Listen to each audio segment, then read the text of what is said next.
Olá, galera! Professora Ana Letícia, mais uma vez aqui com vocês. E hoje o assunto é avaliação neurológica. Bom, o que é então uma avaliação neurológica, galera? É uma avaliação clínica não invasiva que busca identificar e dimensionar transtornos que afetam o sistema neurológico. Ela é composta por uma série de testes, exames, que analisam aí a função das estruturas responsáveis pelo funcionamento do corpo humano. Então, a avaliação neurológica, ela é feita de várias formas diferentes, tendo como objetivo final a avaliação efetiva, né, de transtornos ou de alterações que afetam o sistema neurológico, tá? Também tem a capacidade de dimensionar isso, de ver o quanto está comprometido determinada parte do nosso cérebro. Bom, anamnese, nível de consciência, reflexos, equilíbrio e sensibilidade são algumas etapas desse exame neurológico. Anamnese, então, para quem não está aí muito familiarizado ou não se lembra o que é, basicamente fala sobre o histórico do paciente, né, desde da hereditariedade, o que o pai, mãe, irmãos têm como comorbidade, né, doenças crônicas, o que o próprio paciente tem, o uso dos medicamentos que faz uso contínuo, alergias, histórico de doença, enfim, tudo isso faz parte da anamnese. O nível de consciência, então, pela observação e análise, a gente vai identificar qual é o nível de consciência desse paciente. Os reflexos, então, reflexo significa a nossa capacidade de reação diante das situações, né? O equilíbrio e a sensibilidade, acho que falam por si próprios. Cabe também à enfermagem o domínio e o conhecimento sobre a identificação do nível de consciência e a escala de coma de Glasgow. A escala de coma de Glasgow cabe principalmente ao enfermeiro. Porém, há necessidade do técnico em enfermagem conhecer essa escala de Glasgow, por quê? Técnicos de plantão, né? Vejam bem. Você recebe lá um paciente e está escrito lá Glasgow 10. Legal, não é você que faz a escala, ok. Não é o técnico de enfermagem que tem como responsabilidade realizar, preencher a escala de Glasgow. Mas o técnico de enfermagem tem por obrigação saber sim o que significa aquele Glasgow 10. Isso ele tem que saber interpretar aquele número da escala de Glasgow, isso tem que saber, tá? Bom, nível ou estado de consciência, né? O que é isso? É basicamente a capacidade de despertar do paciente, né, ou da vigília, determinada pelo nível de atividade que obtém do paciente com respostas a estímulos crescentes por parte do examinador. Eu vou ler de novo para talvez ficar mais claro de vocês entenderem. É basicamente a capacidade de despertar do paciente ou da vigília, determinada pelo nível de atividade que se obtém do paciente com respostas a estímulos crescentes por parte do examinador. Então, o paciente está lá quietinho, de olhinho fechado, e aí você chega e fala: seu Godofredo, boa tarde. Aí ele abre o olho, olha para você e responde: abobrinha. Opa, nível de consciência está normal? Não tá. Ele acordou, ele despertou, porém, ele está reagindo de uma forma inadequada àquilo que você falou com ele, né? Não é normal você perguntar: oi, seu Godofredo, tudo bem? E ele te responder: abobrinha, tem alguma coisa errada aí, né? Bom, como é que a gente pode classificar esse nível de consciência, tá? Nós podemos começar falando sobre um estado de alerta, onde o paciente está ativo, que responde apropriadamente aos mínimos estímulos e está perceptível ao ambiente.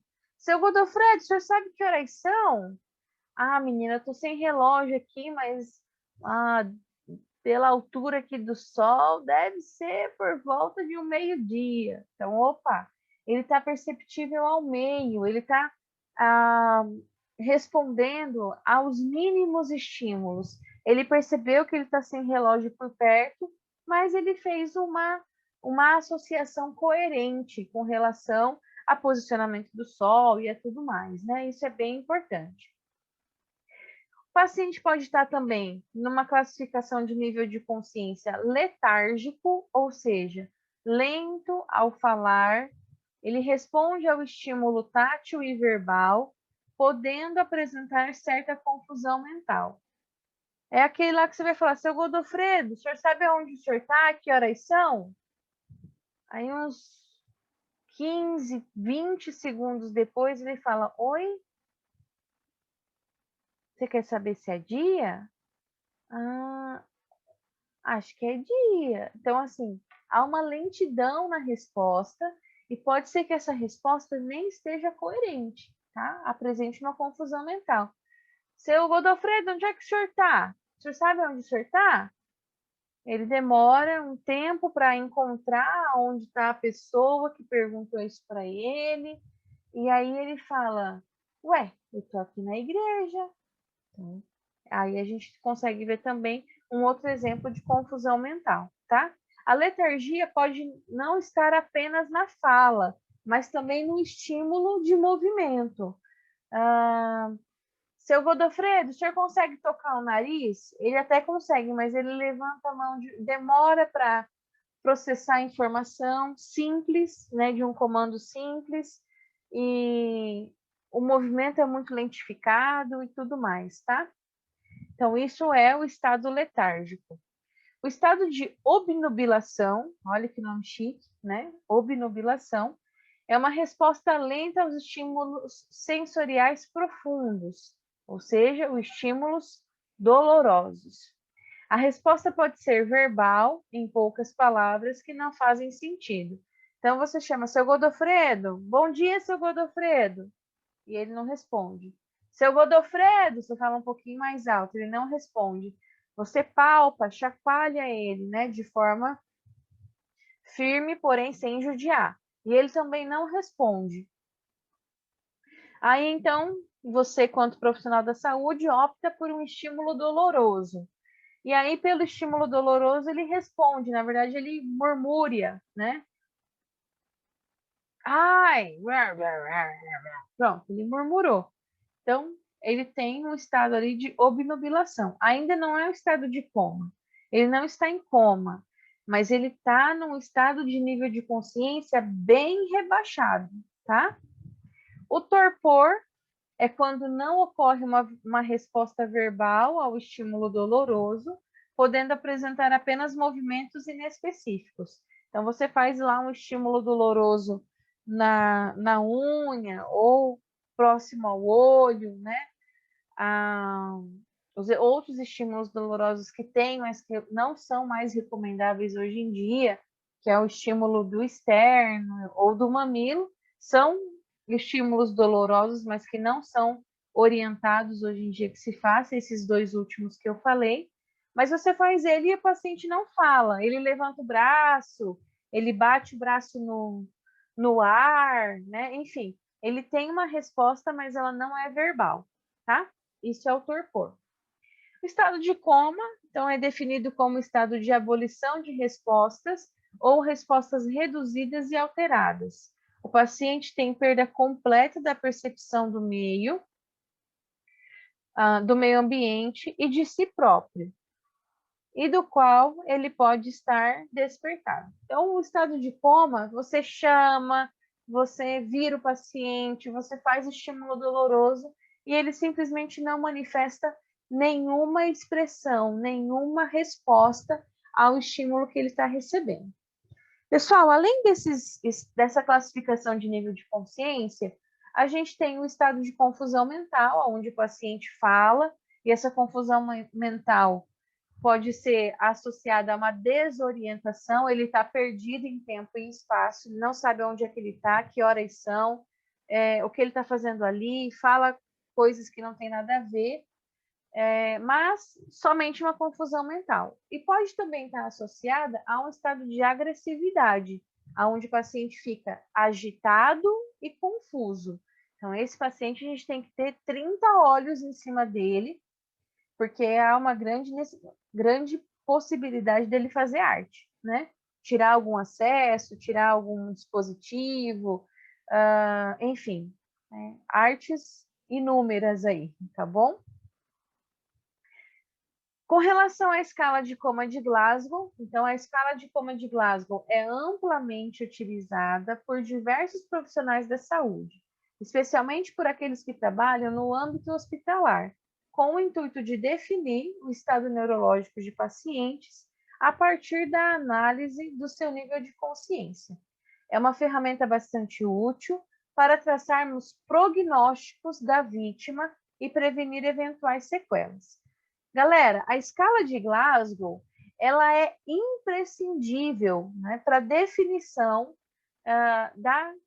do estado de consciência do paciente. Por quê, gente? Porque ela é uma escala baseada em dados científicos.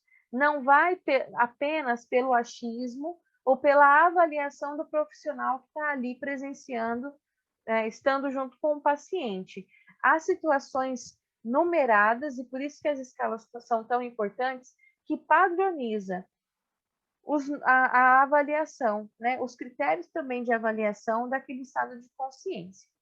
Em 2018, essa escala sofreu modificações importantes na sua aplicação, e com isso daí teve, na verdade, essa mudança teve o intuito de obter informações melhores, né, e mais precisas. A verdade, né, para quem já é profissional, é que não foi assim, nossa, mudou os critérios de avaliação. Continuam os mesmos. A diferença é que o que a gente antes via separado da escala de Glasgow, agora a gente vê junto. Basicamente isso, tá? Bom, aqui tá então aqui para entender melhor a escala com as suas variáveis, né? Então, o que é avaliado nessa escala? A abertura ocular, então você chama seu Godofredo, ou melhor, você abre a porta do quarto, ele já está lá acordado, tá bem. Aí você fala, oi, seu Godofredo, ele responde, oi, filha, tudo bom? Tudo bom. Agora, você chega, ele está dormindo, você fala, seu Godofredo, ele abre o olho, oi, pronto, acordou. Aí continua, seu Godofredo, não abriu o olho, seu Godofredo, não abriu o olho. Chama e chacoalha o paciente, não abriu o olho. Faz o estímulo doloroso e ele abre o olho e fala, o que está acontecendo? Né? Então, tem essa possibilidade também. Ou nenhuma, você mexe, você faz estímulo doloroso, faz tudo e não tem a abertura ocular. Esse é um tópico da escala de Glasgow, então, para cada uma das situações, ele vai receber uma pontuação, que pode ir de 4 a 1. Deixa eu pegar o laser aqui, para ficar mais fácil de vocês verem o meu pontinho. Ó, de 4 a 1, né? A resposta. O segundo tópico é a resposta verbal. Ele abriu o olho e ele te respondeu: oi, tudo bem? Tudo bem, como é que o senhor está? Estou bem. Seu Godofredo, qual que é a sua idade? Ah, filha, eu tenho 84. Ah, tá bom. Aí você confere lá com o material de identificação. Realmente ele tem 84, né? E vai conversando, tirando suas informações. O senhor sabe que dia é hoje, onde é que o senhor está, né? E assim por diante. Tem uma resposta verbal, porém confusa, não sabe onde está, ou às vezes fala alguma coisa que foge do assunto que você está dizendo. Tem uma resposta verbal, porém com as palavras inapropriadas, né? Completamente inapropriadas, pode ser desde palavrões, né, agressivos, até situações inusitadíssimas, assim, do tipo, você é o ladrão que entrou aqui, guarda minha carteira porque tem uma pessoa aqui atrás da porta. São palavras inapropriadas que não têm absolutamente nada a ver com o que você está falando com o paciente, tá? A confusão mental é, por exemplo, assim, seu Godofredo, onde é que o senhor tá? Ué, eu tô aqui na festa da igreja. Isso é uma situação de confusão mental. Palavras inapropriadas. Seu Godofredo, onde é que o senhor tá? Você veio me roubar. Pega aqui, tem um homem atrás da porta. Vocês querem me matar. São palavras inapropriadas, tá? Palavras incompreensíveis é quando, ao estímulo, né, o paciente tem uma resposta verbal incompreensível, ele só balbucia, murmúria, né, algumas sílabas, ou nenhuma resposta. Então, o terceiro tópico vai de 5 a 1. Resposta motora é quando você vai falar, seu Godofredo, levanta os braços para mim. Ele levanta. Levanta as pernas. Ele levanta. Faz um joia. Ele faz um joia, tá? Agora, se ele só localiza a dor, você faz um estímulo doloroso e ele leva a mão ao local onde está a dor, né? Agora, se ele tem apenas um movimento de retirada, ele não localiza o local da dor, ele só passa a mão assim, ó, no ar para tentar tirar, né, fazer um movimento de retirada daquilo que está causando dor nele. Aí a gente tem a flexão normal e as extensões, desculpa, flexão anormal e extensão anormal. Então, você faz lá um estímulo no olho e o paciente flexiona o braço e volta, né? Ou estende esse braço. Também é uma resposta motora. Ou nenhuma, não faz nada, tá? Então, de acordo com essas, antigamente era somente isso a escala de Glasgow, agora não. A partir daqui, a gente tem um score máximo de 15 e um score mínimo de 3, né? Então, entre 3 e 15, a gente tem uma avaliação com relação a esses 3 critérios. Mas, como eu falei, hoje já não é mais só isso a escala de Glasgow, tá? Foi incluída nela também a reatividade pupilar. Então, o que é isso? O reflexo fotomotor da pupila depende do nervo óptico e do nervo oculomotor. A fotorreação é observada com o auxílio de um foco de luz, né, de uma lanterna, da seguinte forma. Então, o que é reatividade pupilar? A nossa pupila, a bola preta do olho, ela aumenta e diminui de acordo com a exposição à luz. Então, a gente tem as lanterninhas, né, específicas aí para a área da saúde, não vai pegar qualquer coisa, laser, né, para colocar no olho do paciente, pelo amor de Deus. Faz, então, a luz com a lanterninha apropriada. E aí você vai usar da seguinte forma, né, para conseguir avaliar essa reatividade pupilar. Fecha o olho, aguarda uns segundos, levanta rapidamente a pálpebra, dirigindo o foco de luz direto na área da pupila, e aí vai acontecer isso aqui, ó. Olha lá a imagem que legal. A pupila vai contrair. Abriu o olho, a pupila contrai, tá? Ela vai estar exposta à luz, então ela vai contrair. Quando a pupila não está exposta à luz, ela vai fazer o contrário, ela vai dilatar, como a gente consegue ver aqui nessa GIF abaixo, tá? Então, isso é fotorreação. A fotorreação foi positiva, ou seja, os dois olhos tiveram fotorreação, um olho só teve fotorreação, isso vai dizer muito, principalmente, da funcionalidade do nervo óptico e do nervo oculomotor, bem como esses nervos ficam localizados numa parte, como é que eu posso dizer? Numa parte nobre do cérebro, né? E isso é importante, tá bom? Reatividade pupilar, então, lá a gente lembra que a gente teve os 3 tópicos, de 15 a 3, vai fazer o total e aí vai colocar. Reatividade pupilar inexistente, a gente vai diminuir, digamos lá que tenha dado 15 no Glasgow do paciente, naqueles 3 tópicos anteriores. mas a reatividade pupilar foi inexistente. Colocou a luzinha e não teve essa contração e nem a dilatação da pupila. Então, daqueles 15, eu vou tirar 2 pontos. Unilateral, tiro 1 ponto. Bilateral, é 0. Eu mantenho o valor que deu nesse primeiro score aqui. Então, avaliei os 3 tópicos, tem um valor total. Avalio a reatividade pupilar, e aí eu vou manter o mesmo valor ou eu vou diminuir alguns pontinhos desse valor de acordo com a reatividade pupilar, tá? Então, juntando tudo, ficou dessa forma a escala de Glasgow, tá?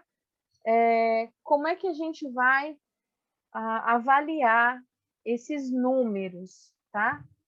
A escala de Glasgow tem como objetivo avaliar o funcionamento cerebral, principalmente com relação ao nível de consciência e ao comprometimento das funções básicas do cérebro.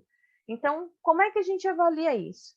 Se o paciente tiver um score, um número de 13 a 15, tá tudo bem, é um trauma leve, se houver algum comprometimento, é leve. De 9 a 12, um trauma moderado, um comprometimento moderado. Eu tenho que estar de alerta com esse paciente, porque alguma coisa pode mudar. Então, eu tenho que ficar de olho nele, sabe? Aquela passadinha de olho no quarto, que você volta um pouquinho para dar mais uma olhada naquele paciente, é isso que você tem que fazer.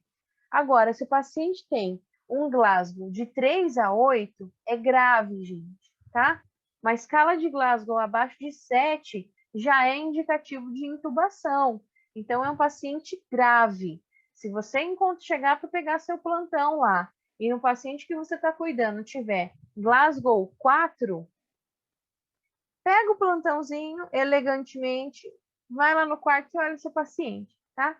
Esse paciente, primeiro que não é para estar numa unidade de internação, é para ele estar numa unidade de terapia intensiva, de acordo com o Glasgow, tá? Estou falando de acordo com o Glasgow. De acordo com o Glasgow, ele deveria estar numa terapia intensiva. Se ele está lá com você, preste muita atenção no histórico desse paciente, no diagnóstico desse paciente, porque ele é um paciente bomba, que a qualquer momento pode acontecer alguma coisa com ele. Então, tem que ficar muito de olho, tá? Outras avaliações importantes com relação à avaliação neurológica, que vai além do nível de consciência e da escala de Glasgow, é principalmente no paciente politrauma, tá? Bom, a avaliação pupilar, na verdade, ela vai servir para todos os pacientes, e a avaliação pupilar está relacionada diretamente com a pressão intracraniana, diretamente. O diâmetro da pupila, ele varia de 1 a 9, sendo considerado normal de 2 a 6, tá? Se tiver maior que isso ou menor que isso, tem alteração. O diâmetro, em média, ele é 3,5. Então, o ideal é que a pupila do paciente fique entre 3 e 4 milímetros, como está aqui nessa fotinho da escala, tá? Se tiver maior, está alterado. Se tiver menor, também está alterado. E como é que chama? As duas pupilas simétricas e reagentes à luz, elas vão se chamar pupilas isocóricas. Tá tudo maravilha, condição normal. Pupila do tamanho certo, olha que bonitinho. Tamanho certo, reagindo à luz, as duas iguais, maravilha. Agora, ambas as pupilas estão contraídas, menor e sem reação à luz. A gente vai chamar isso de miose. Então, isso é miose. Agora, uma pupila está dilatada, a outra pupila está contraída, ou por contrário, né? Essa pupila está dilatada e essa está contraída, ou vice-versa, são pupilas que nós vamos fazer uma anotação dizendo que elas estão anisocóricas, uma dilatada e a outra contraída. E com alterações na reação à luz, né? E a midríase é a pupila, as duas pupilas extremamente dilatadas, tá? Isso vai fazer midríase. Tem uma outra situação que eu queria falar para vocês, que é a pupila médio-fixa. Ou seja, ela tem um tamanho normal, porém ela não reage à luz, ela está fixa, tá? Então, essa também é um tipo de pupila que a gente pode encontrar. Isocóricas é uma condição normal, porém deve se reavaliar constantemente. Miose, a lesão do sistema nervoso central ou abuso no uso de droga, né, de toxinas. Anisocóricas vai significar um diagnóstico provável de acidente vascular encefálico ou traumatismo crânioencefálico também, quando elas estão diferentes, né, uma dilatada e outra contraída. E a midríase, então, pode ser ambiente com pouca luz, também pode ser anóxia ou hipóxia severa, inconsciência, estado de choque, parada cardíaca, hemorragia e TCE. Até mesmo o óbito, tá, pessoal?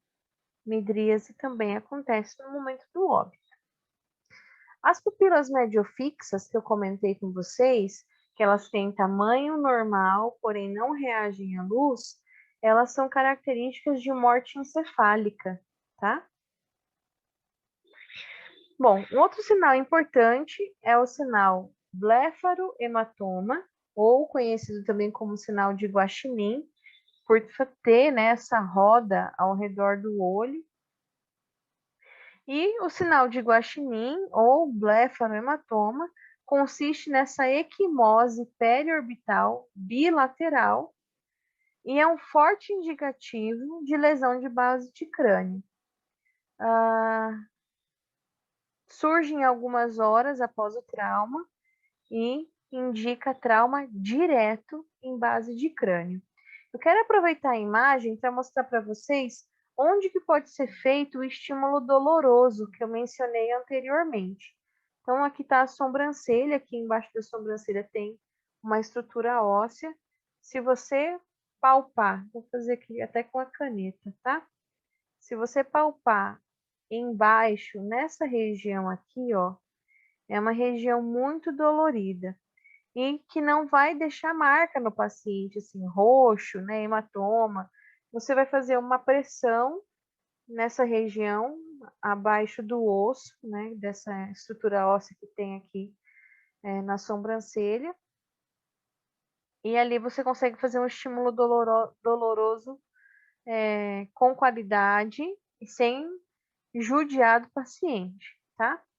E o outro exemplo que eu falei foi da cutícula, né? A pressão ali na base da cutícula.